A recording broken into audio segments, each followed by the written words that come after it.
Le disciple a la parole de Dieu dans son cœur. Le disciple a la parole de Dieu dans son cœur. Le disciple ne s'éloigne pas de la parole de Dieu. Le disciple étudie la parole. Le disciple reste attaché à la parole. Le disciple est fidèle à la parole. Il demeure, il demeure, il demeure. Même quand les vents vont venir, il ne peut pas être secoué parce que la parole demeure en lui. La parole le rend fort. Lorsque le péché arrive, le péché peut peut-être le secouer un peu, mais il domine sur le péché. Il domine sur le péché parce qu'il est libre du péché, libre du péché, libre du péché, libre du péché. Le péché ne te domine plus. Tu as le pouvoir de dominer sur le péché. Alors quand tu vas te masturber, c'est parce que tu as décidé de te masturber. Quand tu mens, c'est parce que tu as décidé, tu as laissé le mensonge te dominer. Or, Jésus t'a libéré, délivré du mensonge. Délivré de l'impudicité, délivré de l'adultère, délivré du vol, délivré de la malhonnêteté. Tout cela ne domine plus sur toi. Lorsque tu restes dans la vérité, lorsque tu étudies cette parole et que cette parole devient chair, tu vas te rendre compte qu'en réalité, le péché n'a aucun pouvoir sur toi.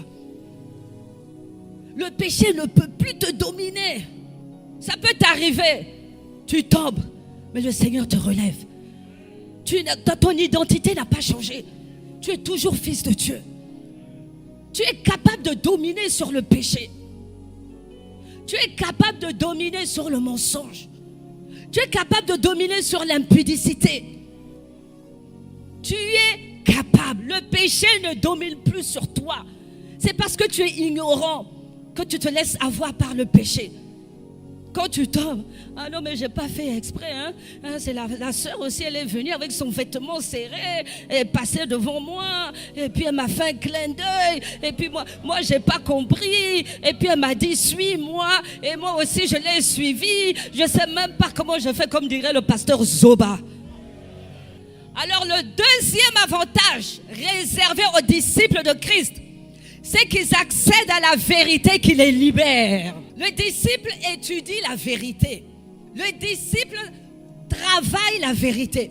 Le disciple reste attaché à la vérité, c'est-à-dire à la parole de Dieu. Le disciple persévère dans la parole de Dieu.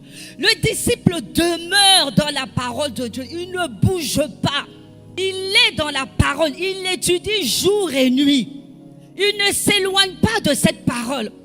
C'est cette parole qu'il étudie jour, c'est cette parole qu'il étudie la nuit.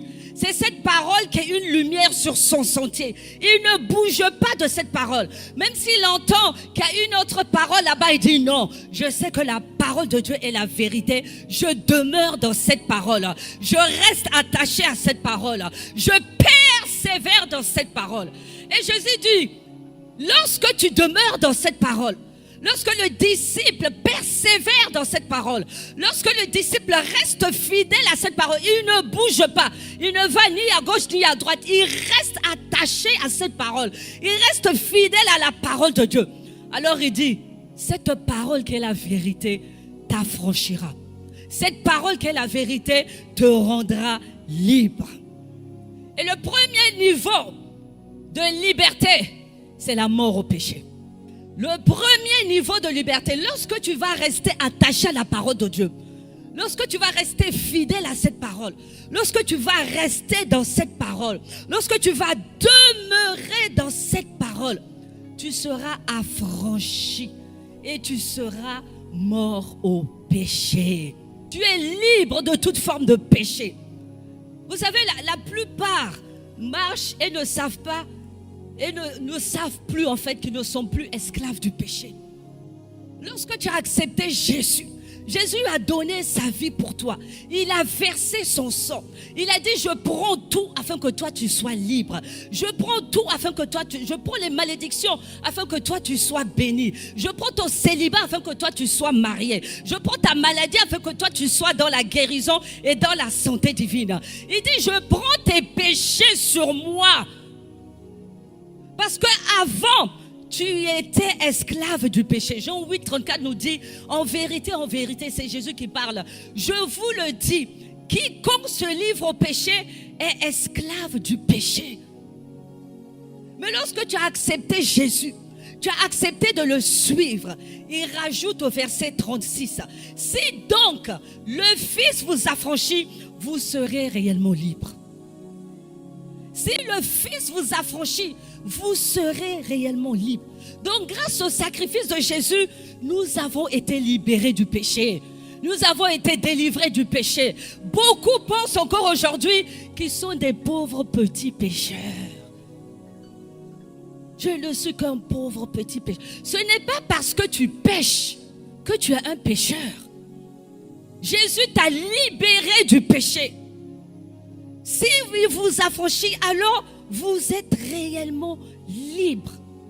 Et au Romains 6, verset 18, il dit, vous avez été libérés du péché et vous êtes au service de ce qui est juste.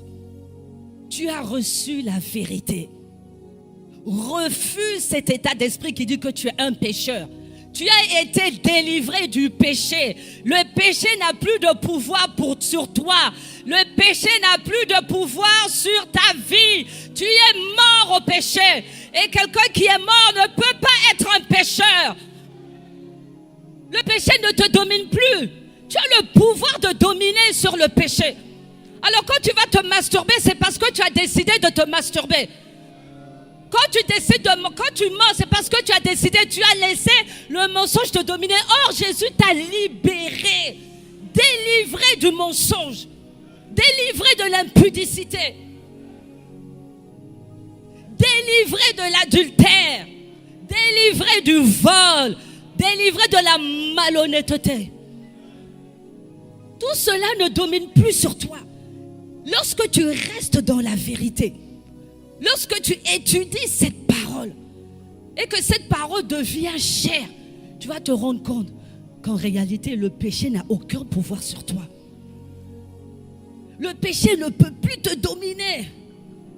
Et nous voyons bien la première arme que Paul nous donne. Il dit, tenez ferme, ayez à vos reins la ceinture pour vérité. C'est la première arme qui te donne la vérité, c'est-à-dire la parole de Dieu. Lorsque tu as la parole, plus personne ne peut dominer sur toi. Quel péché peut dominer sur toi lorsque tu es conscient que tu es conscient que tu es conscient que tu es conscient que Jésus t'a délivré du péché et que tu n'es plus un pauvre petit pécheur? Ça peut t'arriver, tu tombes, mais le Seigneur te relève. Ton identité n'a pas changé. Tu es toujours fils de Dieu. Tu es capable de dominer sur le péché. Tu es capable de dominer sur le mensonge. Tu es capable de dominer sur l'impudicité. Tu es capable. Le péché ne domine plus sur toi. C'est parce que tu es ignorant que tu te laisses avoir par le péché. Quand tu tombes, ah non mais j'ai pas fait exprès, c'est la sœur aussi, elle est venue avec son vêtement serré, elle est passée devant moi, et puis elle m'a fait un clin d'œil, et puis moi j'ai pas compris, et puis elle m'a dit suis-moi, et moi aussi je l'ai suivi, je sais même pas comment je fais, comme dirait le pasteur Zoba.